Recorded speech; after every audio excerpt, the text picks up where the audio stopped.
शजील मेमन साहब ये बताएं कि आप लोगों को कोई इंडिकेशन हुई थी, आप लोगों ने, या चले इंडिकेशन नहीं भी हुई, कि आप लोगों ने इस पर बात की है प्राइम मिनिस्टर से और दूसरों से कि भाई ये तो मजाक बन जाएगा इंटरिम गवर्नमेंट के गैर जानिबदार होने का? बिकॉज डार साहब खुद तकवीत दे रहे हैं इस बात। पहले उन्होंने कहा कि नहीं नहीं कोई ऐसी बात नहीं है, लेकिन साथ ही उन्होंने कहा कि अगर पार्टी डिसाइड करती है तो ठीक है। इससे पहले 2 इंटरव्यूज़ में उन्होंने कहा कि अगर मेरे पे जिम्मेदारी आएगी तो बिल्कुल मैं तो हमेशा हर जिम्मेदारी निभाने की कोशिश करता हूँ, यानी कि प्लीज़ आस्क मी, तो ये होगा। आप लोगों को कुछ आइडिया है? और जैसे हमदुल्ला साहब ने कहा ये तो मजाक बन जाएगा न्यूट्रलिटी वाली गवर्नमेंट का, केयर टेकर का, तो आपको कोई पॉसिबिलिटी लगती है कि ये हो सकता है? बिस्मिल्लाह, शुक्रिया मालिक साहब। मैं समझता हूँ कि जब ये खबर आई थी तो हमें सिर्फ हमारा इंटरव्यू ये था कि हमारे नाम से खबर आई थी कि एक चैनल ने चला कि पीपल्स पार्टी भी राजी हो गई, और हमसे ना ही इस बारे में कोई बातचीत हुई थी। मैं समझता हूँ कि पूरी एक फेक न्यूज़ थी, और उस फेक न्यूज़ को बाकायदा बढ़ा चढ़ा के पर्पसली किसी ने इसको फ्लोट किया है, और फिर न्यूज़पेपर्स की जो जीनत बनी, और फिर इस पर बाकायदा 2 दिन बहस चली और टॉक शोज। अभी भी आपने 5-6 मिनट इसी टॉपिक पे किए। और जहाँ तक मैंने इसाक डार साहब की जो गुफ्तगू सुनी है, जो भी उनके इंटरव्यूज थे,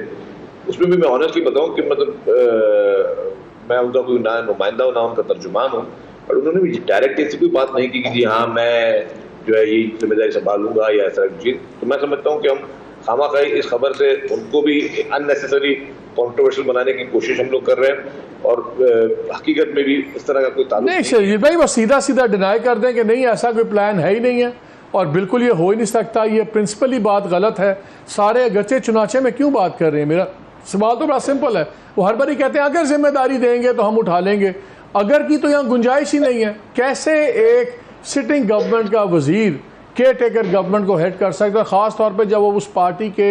हेड के संधी भी हों, फैमिली भी हो? तो इसमें तो फ्रैंकली डायरेक्टली एक नहीं आनी चाहिए ना, अगरचे चुनाचे क्यों हो रहा है इसमें? नहीं, बिल्कुल नहीं होना चाहिए। हमने तो क्लियरली कहा, पीपल्स पार्टी ने क्लियरली कहा कि हम चाहते हैं कि इलेक्शन जो है वो पार्शल हो, वो बिल्कुल किसी भी किस्म पे उस पर इल्जाम ना लगे, माजी के इलेक्शनों की तरह जो है वो रिग्ड ना हो, और उसको कोई और लोगों को खामखाई का कंट्रोवर्सी या किसी का को तनकीद करने का मौका ना मिले। हमारी तो प्रायोरिटी ही गवर्नमेंट की है, और पीपल्स पार्टी की तो खास तौर पर प्रायोरिटी ही ये है कि हम चाहते हैं कि जी एक दफा इंशाल्लाह इस मुल्क में इलेक्शन हो, इसमें सब लोग कहें कि जहाँ यार हमें सब एक तासुर ये इस्लामाबाद में बन रहा है इसका कि ये बात चला कि PMLN ने बेसिकली ये असूल कायम करने की कोशिश ये है कि जो केयर टेकर प्राइम मिनिस्टर का कैंडिडेट है वो मियाँ साहब ही डिसाइड करेंगे और उन्हीं का फैसला होगा। और इसी सिलसिले में पहला कंकर फेंका गया था पानी में टू सी कि कितनी वेव्स बनती हैं। क्या ये फैसला सिर्फ मियाँ साहब का होगा? मालिक साहब, you are very senior journalist, और मैं पता है माशाल्लाह बड़े सुलझे हुए जर्नलिस्ट हैं। मैं समझता हूँ कि हम ये जो भी डिस्कशन कर रहे हैं सारी एक परसेप्शन और मफरूज़ों पे कर रहे हैं कि हो सकता है कि ये खबर उन्होंने PMLN ने फ्लोट की, और अगर हो सकता है वो की तो वो इसलिए की। मतलब ये सारी चीज़ें एक इफ एंड बट्स पे है ना, जिस पर कोई अभी तक कोई भी ऐसी चीज़ वो कॉन्क्रीट नहीं कि इस पर मैं और आप कॉन्क्रीटली कह सकते हैं। आप एज ए तजवीज़ नगार कुछ भी कह सकते हैं, लेकिन मैं एज ए पॉलिटिकल पार्टी के एक रैप के हैसियत से, गवर्नमेंट के नुमाइंदे के हैसियत से, और specially as a coalition partner के हैसियत से मैं इस तरह कोई कमेंट करना मेरे लिए थोड़ी जाती हो जाएगी कि मैं इफ एंड बट्स पे किसी चीज़ का कमेंट करूँ। तो अभी इत्तला आई है कि कराची में MQM के वफ्द ने मुलाकात की है वज़ीर आज़म से, और एक बार फिर इसरार किया है कि नई हल्का बंदियों के तहत होनी चाहिए, नई मरदमशुमारी के तहत। शजील भाई ज़रा इस पर बात करें, बिकॉज हमारी इत्तला ये है कि ये फैसला हुआ है, और लास्ट टाइम प्राइम मिनिस्टर ने अपनी मीटिंग में कहा था MQM वालों को कि बिल्कुल फैसला नहीं हमने अभी किया कि नई हल्का बंदियों पर नहीं करवाना, और तय ये हुआ है कि CCI में अप्रूव कर लें जो प्रोविजनल रिजल्ट्स आएंगे, और 31 को होता है, और वो अप्रूव कर लें। 8 तारीख को डिज़ोल्व हो जाएगा, गवर्नमेंट घर चली जाएगी, 22 दिन के अंदर ये प्रोसेस शुरू हो जाएगा, तो सारा बलबा डरेगा केयर टेकर गवर्नमेंट पे कि जी इन्होंने नए हल्के करवाए हैं। क्या ये एक्चुअली अब हो गया बात है कि नया हल्कियाँ बंदियाँ ही होंगी, लेकिन इस साइड डोर से घुस के होंगी ताकि प्रेजेंट गवर्नमेंट पे बात ना आए? मालिक साहब देखिए, इसमें कॉन्स्टिट्यूशन बहुत क्लियर है,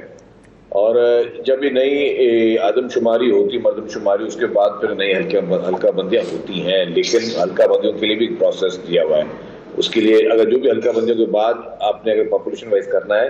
अगर सीटें इंक्रीज होनी है तो इंक्रीज आपके पार्लियामेंट ने करनी है, और वो पार्लियामेंट भी अधूरा नहीं होना चाहिए, पार्लियामेंट भी फुल पार्लियामेंट होना चाहिए। तो इस वक्त असेंबली जो है वो फुल पार्लियामेंट नहीं है, आपको पता है काफी लोगों के इस्तीफे मंजूर हो चुके हैं। और मेरे ख्याल से जितना मैं थोड़ा बहुत कानून को जानता हूँ, थोड़ा मैंने आईने पाकिस्तान पढ़ा हुआ है, उस हिसाब से जब नई असेंबली आएगी वजूद में इलेक्शन के बाद, वो ही जो है सीट्स को बढ़ा या कम कर सकती है,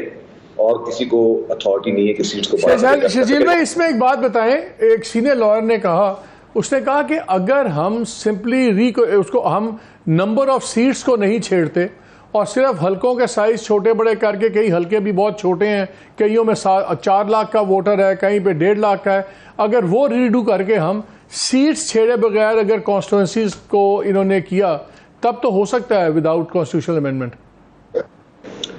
उसके लिए भी ये जो recently election commission of Pakistan का स्टेटमेंट आया था, और उन्होंने बड़े कैटेगोरिकली कहा था कि हम जो है जो पुरानी हल्का बंदी है उसी के तहत इलेक्शन करेंगे। इलेक्शन कमीशन ऑफ पाकिस्तान ये कहती है, और अब मेरे ख्याल से गवर्नमेंट के पास भी इस तरह की अथॉरिटी कोई नहीं रहेगी कि अब गवर्नमेंट का टेन्योर अपने कंप्लीट होने को जा रहा है असेंबलीज का, कि वो कोई फैसला कर सके। अब इलेक्शन एमक्यूएम किस बेसिस पे इसरार कर रही है? तो एमक्यूएम बताएगी कि क्या उनको है, क्योंकि अब जो उनको पहले रिजर्वेशन थी, रिजर्वेशन भी सिंध गवर्नमेंट ने उसको एड्रेस किया, सिंध गवर्नमेंट ने फेडरल गवर्नमेंट को उठाया, उसको टेकअप किया एहसान इकबाल साहब के पास, फिर 3-4 दफा एक्सटेंशन हुई उसकी कट ऑफ डेट की, इसके बाद जो है कुछ पॉपुलेशन बढ़ी, लेकिन अभी तक भी खच्चार सिंध गवर्नमेंट और पीपल्स पार्टी को हमेशा रहे हैं सेंसस के, प्रीवियस के भी रहे, इस बार भी रहे। लेकिन सारी चीजों के बावजूद अगर एमक्यूएम कर रही है मुतालबा, एक इंडिपेंडेंट पार्टी है, उस तक उनके पास कोई लॉजिक हो। आपकी सिंध में पोजीशन स्ट्रांग है, आपकी एस्टैब्लिशमेंट के साथ भी ट्रस्टवर्दीनेस ज्यादा है, आप इंटरेस्टेड ज्यादा हैं टाइमली इलेक्शंस में। पीएमएलएन चाहती है डिले हो, उनके हक में डिले है, आपके हक में अर्ली इलेक्शंस हैं, तो ये ऊंट किस पर बैठेगा, आपके हक में पीएमएलएन के हक में? मालिक साहब, परसेप्शन तो मैं नहीं कहूंगा कि पीएमएल चाहती है नहीं चाहती है, लेकिन पीपल्स पार्टी जरूर चाहती है इलेक्शन हो, क्योंकि पीपल्स पार्टी ने देखा आपने कि मलीर में भी इलेक्शन जीते, पीपल्स पार्टी ने मुल्तान में भी इलेक्शन जीते, पीपल्स पार्टी ने कश्मीर में भी जीते, और अभी पीपल्स पार्टी ने बल्दियात में बलूचिस्तान में भी जीते। तो पीपल्स पार्टी अल्हम्दुलिल्लाह इस वक्त ये चाहती है कि जल्द से जल्द इलेक्शन हो, पूरे पाकिस्तान में इलेक्शन हो, और उसके बाद फिर जो भी पार्टी जीते, जो भी पार्टी XYZ जो पार्टी जीते, इसमें मैंडेट जेन्युइन मैंडेट हो, बगैर किसी ठप्पों के, बगैर किसी आरटीएस के बैठने के, वो अपनी पॉलिसी के साथ हुकूमत चलाए। आप इंटरेस्टेड ज्यादा हैं टाइमली इलेक्शंस में, पीएमएलएन चाहती है डिले हो, उनके हक में डिले है, आपके हक में अर्ली इलेक्शंस हैं, तो ये ऊंट किस पर बैठेगा, आपके हक में पीएमएलएन के हक में? मालिक साहब, परसेप्शन तो मैं नहीं कहूंगा कि पीएमएल चाहती है नहीं चाहती है, लेकिन पीपल्स पार्टी जरूर चाहती है इलेक्शन हो, क्योंकि पीपल्स पार्टी ने देखा आपने कि मलीर में भी इलेक्शन जीते, पीपल्स पार्टी ने मुल्तान में भी इलेक्शन जीते, पीपल्स पार्टी ने कश्मीर में भी जीते, और अभी पीपल्स पार्टी ने बल्दियात में बलूचिस्तान में भी जीते। तो पीपल्स पार्टी अल्हम्दुलिल्लाह इस वक्त ये चाहती है कि जल्द से जल्द इलेक्शन हो, पूरे पाकिस्तान में इलेक्शन हो, और उसके बाद फिर जो भी पार्टी जीते, जो भी पार्टी XYZ जो पार्टी जीते, इसमें मैंडेट जेन्युइन मैंडेट हो, बगैर किसी ठप्पों के, बगैर किसी आरटीएस के बैठने के, वो अपनी पॉलिसी के साथ हुकूमत चलाए।